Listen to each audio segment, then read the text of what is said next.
up, y'all? It's Zims, and welcome back to another reaction video. Today we're going to be reacting to Alex Bell's SpongeBob Squilliam Fancy Son theory. I watched a lot of SpongeBob growing up, so I'm curious to see what he has to say about Squilliam Fancy Son. If you guys don't know already, I'm about to be pausing and stopping and talking through the whole thing. If you guys are new to the channel, my name is Reprisal Zims, and welcome to the Crow's Nest. Squilliam Fancy Son! Squilliam Fancy Son! Squilliam Fancy Son! Squilliam Fancy Son III is Squidward's rival from high school band class. So, I just took my private yacht across my private lake to my private heliport. He's more wealthy, popular, and talented than Squidward, and he always rubs it in his face. That's right. I'm living your dreams, Squidward. Oh, just succeeding in everything you failed in. But I intend to prove that he's a fraud, using his wealth to make himself seem more popular and talented than he actually is. He goes to ridiculously extreme and expensive lengths to humiliate Squidward and show his superiority, and I'm gonna prove it. Let's see. SpongeBob is one of my favorite shows from my childhood. Even going back now and rewatching the old ones, it still holds up. You might think, it's just a kid's show, there's no continuity, there's nothing worth theorizing about, but the show constantly brings back characters and references to previous episodes. And if you look closely, you can connect the dots and find some very interesting stories. And today, I'm going to prove that Squilliam Fancy Son III is a manipulative fraud. Evidence number 1, the pet hospital. We first meet Squilliam in Season 2, Episode 15, Band Geeks. The episode opens with Squidward playing the clarinet and getting a knock on the door. Yeah, this clarinet was so horrible. Yeah, we're with the pet hospital down the street, and I understand you have a dying animal on the premises. Oh, that's fair. Immediately after, Squidward gets a call from Squilliam. Hello, you've reached the house of unrecognized talent. Please start after the... Sounds as though you've got a dying animal to attend to, eh, old chum? I believe that not only was called Squilliam it. spying on Squidward to know when he was playing his clarinet, but he also hired the doctor to come and embarrass Squidward. Yeah, we're with the pet hospital down the street. Pet hospital down the street. We have never seen a pet hospital in Bikini Bottom. We've only ever seen just the regular Bikini Bottom hospital. We've seen this purple doctor fish before, but once again, he's never worked at a pet hospital. We've only ever seen him at the regular general hospital. Well, Mr. SquarePants, it seems you have the suds. It was an episode back then, I don't know why. When he went to, he was like, I ran inside and got covered in boo-boos. And the guy was like, boo-boos, hey, I think you need that hospital. He was like, we need that general. SpongeBob was the funniest show ever growing up, bro. I can quote so many different episodes. It's ridiculous how good it was. I don't know how it is now. I heard it's not as funny, but back then, bro, man, stomach, guts everywhere, bro. Tears, like, it was so funny, bro. This one, Courage Cowardly Dog, bro. Ed, Ned, Nettie, Rocket Power, Cat Dog, bro. Cow and Chicken, man. Oh, man, cartoons back then was unstoppable, bro. Are you ready for your treatment? Then there's this green fish behind him, and we've only ever seen him as one of the many identical paramedics that work at the Bikini Bottom Hospital. We even see him at the end of the episode to take Squilliam away after sweet fainting. victory. So it is very likely that Squilliam hired these two and told them to pretend like they're from a pet hospital just to humiliate Squidward. But this is just the start of Squilliam's elaborate lies. Evidence number 2, the Bubble Bowl. In the same episode, Squilliam also says, I'm the leader of a big fancy band now, and we're supposed to play the Bubble Bowl next week. The problem is, I'm busy next week and can't make it, so I was hoping you and your band could cover for us. but we've never seen Squilliam's band before, and despite claiming he's too busy to make it to the Bubble Bowl, he still shows up at the end to watch Squidward's band. So both his excuse and probably his band were made up to pressure Squidward into humiliating himself at the Bubble Bowl. Evidence number 3, I mean, I don't think he's a fraud. I mean, I just feels like he's wasted his resources to kind of just humiliate Squidward. I haven't seen any theories that says that he's broke or he's not who he says he is. I mean, I just feels like he's out to bother Squidward. Like, he has the money, and since they've been rivals since high school and he's doing better than him, he's going to rub that in his face every chance he gets. So everything that he participates in, he's going to be there to kind of be like, yeah, you know what, I'm about to make sure it goes wrong for you. So I'm not really seeing the of how he's a fraud or what part of him is making him a fraud right now. Squilliam's friends. In Season 3, Episode 8, Squilliam returns. Squidward leaves for work and conveniently bumps into Squilliam and all of his fancy friends, despite Squilliam not seeming like the kind of guy that would come near the Krusty Krab. He and his friends make fun of Squidward for working as a cashier. Hold it! Don't tell me! You're a cashier! Don't lie. Lying always makes it worse. But I believe that this encounter was planned out by Squilliam in advance, and he hired all of those people to pretend to be his friends. Take a look at Squilliam's friends. They're all nicely dressed, you kind of get the sense that they're fancy, high-status members of Bikini Bottom, but they aren't. This is more like what the fancy rich people in Bikini Bottom look like. These are just some regular Bikini Bottom citizens. Most of them usually don't even wear nice clothes like this. And most of them are regulars at the Krusty Krab and would already know Squidward as the cashier. My daddy doesn't have enough slime! These are not the type of people Squilliam would hang out with. I mean, why would Squilliam be hanging out with one of Pearl's teenage friends? At the end of the episode, Squilliam even admits to his whole life being fake. I made everything up about my life. I have no yachts, jets, or anything. I was only trying to impress you. And then, of course, he quickly says he's just kidding. Yeah, he did. Is that true? Of course not! I'm filthy stinking rich! But was he kidding? I mean, obviously he's rich, but is there a nugget of truth in there? Evidence number 4, the statue. In Season 7, Episode 6, Squidward has to pick up trash for community service, and Squilliam once again conveniently bumps into him and reveals he's cleaned up so much trash that the city actually built a statue of him. Maybe if you clean up Bikini Bottom, they'll build a statue of you. Oh, wait! They've already built one. Of me! I cleaned up all of Bikini Bottom in only 1 week. I believe that once again, this encounter was staged by Squilliam, and he actually paid to get that statue built. As Squilliam tells Squidward about the statue, a female fish admires it and says, Bless you, Squilliam Fancyson. Bless you. but if you remember, this is one of those friends Squilliam likely paid, making her whole comment feel very fake. By the end of the episode, Squilliam's statue gets destroyed. A police officer approaches and they have this exchange. This is your statue? It was. Squilliam admits that it's his statue, not the city's. And why else would the officer give him specifically a ticket if it was city property? Evidence number 5. Oh, okay, I get what the direction he's going in. So I feel like he's actually rich, but all these accomplishments that he's saying that he's accomplished are fake. That's interesting. A lot of people, that's crazy how people pay so much detail to cartoons. You know, back then you don't really look into stuff like that. But then again, if you watch SpongeBob, a lot of the same characters exist. So is it possible?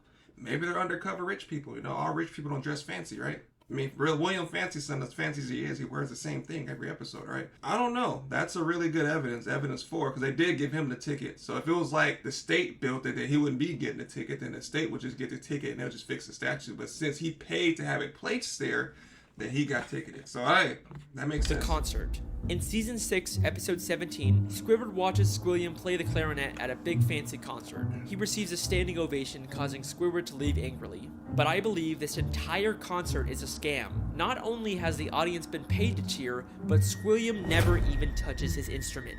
Once again, many of the audience members were part of Squilliam's quote-unquote friends, but we also never actually see Squilliam play the clarinet. The episode opens right after he's finished his performance with the audience cheering, and one member of the audience says, He's such a great musician. He doesn't even have to touch an instrument to be brilliant. maybe the real reason Squidward leaves so angrily is because the audience cheered for Squilliam even though he never even touched his clarinet. Maybe Squilliam is just as bad as Squidward at the clarinet and he's trying to hide it. Or maybe Squilliam worse. has gone to some pretty extreme lengths just to humiliate Squidward. But nothing, and I mean nothing, compares to what he does next. Let's see it. Evidence number 6. Let's see it. The Music College. In the same episode, after Squidward leaves the concert, he's approached by the headmistress of the Bikini Bottom prestigious music college. Aren't you the esteemed Squilliam Fancyson III, who we all came here to see perform tonight? She mistakes him for Squilliam and offers him a position as a professor. Squidward pretends to be Squilliam and teaches a class, only for the police to burst in and arrest him, all while he's being filmed on live TV. And I believe that this is Squilliam's most elaborate and most expensive scheme to destroy Squidward both publicly and legally. This encounter where Squidward gets offered a job is already suspiciously convenient, but listen closely to their exchange. I'm Squilliam Fancyson. But didn't you just say a minute ago that your name was Squidward Q Tentacles? It is. No, I mean, no, I didn't. Well, That's a relief. I mean, what kind of a moron would go to their worst enemy's music recital? What kind of moron would go to their own enemy's music recital? His worst enemy's music recital. So, oh, wow, bro, that's crazy. The gig is up. She pretty much just told him the plan. How would she know that that's his own enemy, worst enemy of Bikini Bottom? How would she know that? Which means he had to schedule a meeting to make sure that the plan went the way he wanted it to go, because he knew how bad Squidward wanted to be him, and he knew that Squidward would pretend to be him to get to where he wanted to be. Bro, that's insane. How does she know that Squidward and Squilliam are enemies? If she knew who Squidward was, then why didn't she recognize him? Right. Why would she mistake him for Squilliam? This feels way too much like she was hired by Squilliam to set a trap for Squidward. And if that's not enough, the headmistress's associate is literally just a guy from the paid audience wearing a disguise. He just threw on some glasses to seem smart. Squilliam knew that Squidward couldn't resist the opportunity to teach a music class, even if it meant breaking the law. My very own music class. Then we get to the Bikini Bottom prestigious Look at music it. college, and right off the bat, there's something very fishy about this place. The building Shady. itself is very green and grimy, and has a very cheap metal look. Nothing about this says prestigious, except for the big sign on top, which feels like the only new thing about this building. I think there is a very good chance that Squilliam just bought some old warehouse, then stuck a sign and some paint on it to disguise it as a college. Absolutely. I mean, look at these other schools in Bikini Bottom. They all have a very nice structure and a paint job, but this prestigious music college looks like a dumpster. Going into the classroom, not only does it have another one of Squilliam's friends, but if this is such a prestigious college, how did SpongeBob and Patrick get in here? Would you two numbskulls mind telling me what you're doing in music class anyway? Sure. Patrick's New Year's resolution was to learn to play an instrument. They say it was their New Year's resolution to take a music class, but you'd think it'd be harder for them to get into an esteemed music school if they just decided to go to it on a whim. Seems Right. like they're just letting in anyone to sell this ruse. Then, both the police, Squilliam and the headmistress, and a live news broadcast show up at the same time to arrest Squidward for impersonating Squilliam. If the extremely coincidental fact that all of these people suddenly showed up at the same time isn't enough for you to believe that Squilliam set it all up, I've got something that's going to blow your mind. When the video first started, I was like, okay, I'm not really seeing it. He has money. He's just doing it to kind of like mess with Squidward, which he is. But I don't feel like he's that important as everybody is making him seem. Like, he don't have any friends. He's just like Squidward, but with more money, right? And you don't really pay attention to that stuff. But I don't know. I'm just having a hard time because in SpongeBob, a lot of the characters are redrawn and they're just put on different outfits and different costumes and stuff like that. So I'm going to say, is it really the same person? Or is it somebody? Because they're completely two different shapes. If you're looking at him, like he's more lighter, he's like more darker. His body is more slanted like a sausage, and his is just like straight up like a long oval, pretty much. It's really hard to kind of say, but this is a really great theory. Squilliam literally has the police working for him. Squidward cute tentacles, I'm placing you under arrest for impersonating a genius. If that doesn't sound like he's been paid off, I don't know what does. The lengths that Squilliam goes to humiliate Squidward are insane. He literally builds statues and entire buildings just to make Squidward feel inferior. But why? Why would anyone go so far to embarrass an old high school band classmate? What happened between them? What could have caused this extreme level of dedication? Well, unfortunately, we never really get much information on their past. I've spent hours reading through the SpongeBob Wikipedia and looking at old episodes, and there really just isn't any clues that would explain their weird relationship. I guess we can't solve everything, but either way, that's my theory. Thank you so much for listening. I really hope you guys enjoyed. I'll see you next time. Wait a second. Wait a second. Season 6, Episode 5, Slide Whistle Stooges. Just a normal episode where SpongeBob and Patrick annoy Squidward. Nothing really out of the ordinary. Except I have one question about this episode. Why does Squidward have Squilliam's robe? That is clearly not the purple robe he usually wears. That is Squilliam Fancyson III's robe. Why would Squidward have this? No. Unless they were more than just classmates. Could they have once been No, nah, bro, don't That's do not that. possible. There's no evidence to support that. Nah, don't do that, bro. Right? Nah. Don't be intimidated, Squidward. Try to imagine him in his underwear. Oh no, he's hot! No. It can't be. I mean, what kind of a moron would get go out to of their worst enemy's music recital? It's been right in front of us this whole time. Our sources last saw Evil harassing teenagers up at Makeout Reef. Makeout Reef. Good time. Good time. Voted most likely to suck eggs in high school. Holy shit! No, don't. Bro. No, bro. Yo, no, it makes too much sense. Oh, no, I can't, bro. Please let me know. I'm so sorry. I really can't remember who recommended me this video, but thank you so much, man. Man, if you guys want to see more of these, let me know. But if you guys didn't watch SpongeBob, you probably don't care as much. But those people that watched SpongeBob growing up understands how big of a deal this is. This is a year-old video, but this is insane, bro. I remember him saying picture him in his underwear. I remember the little photos and the body shots and them touching each other and hugging. So maybe it was a relationship going bad. Maybe. Who knows, bro? Because that's right now, that's the only thing we have to go off of that makes them hate each other. Because usually if it ends bad, you don't really care about your ex, right? Exes always have a bad name. Let me know down in the comment section what you guys think. That last ending. I was about to end the video, but good thing I always check the time to see how much time is left.